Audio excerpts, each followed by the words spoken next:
করতে কোনো রায় দিবে না, জাস্ট একটা মতামত দিবে। সুতরাং আমরা মনে করি যে যারা 106-এর পক্ষে আছেন তারাও এখানে অ্যাকোমোডেটেড হলেন, আর যারা কনস্টিটিউশনাল অর্ডার পক্ষে আছেন তারাও অ্যাকোমোডেটেড হলেন। আর ফাইনালি গণভোটের মাধ্যমে রাষ্ট্রের প্রত্যেকটা নাগরিকের অধিকারটাও এখানে কনফার্ম হয়ে গেল। তাহলে কেউ তুলতে পারবে না যে এটা যে পিপলস উইল এখানে রিফ্লেক্ট করছে না, সেই প্রশ্নটা কেউ আর দ্বিতীয় করে তুলতে পারবে না। এটা হচ্ছে আমাদের মোটামুটি একটা সমাধানের প্রস্তাব।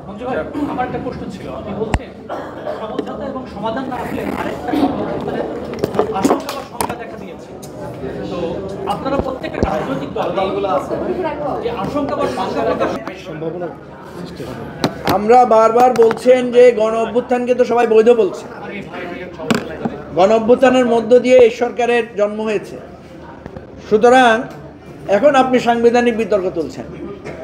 সুতরাং এই বিতর্ক তুলে তার মানে সংবিধান বৈধ আর এই মানে গণ অভ্যুত্থান বৈধ, তাহলে গণ অভ্যুত্থান তখন অনিবার্য হয়ে পড়বে এবং তখন দেখা যাবে আমরা সবাই বাধ্য হয়ে সেই গণ অভ্যুত্থানের আহ্বানের সাথে সম্পৃক্ত হবে।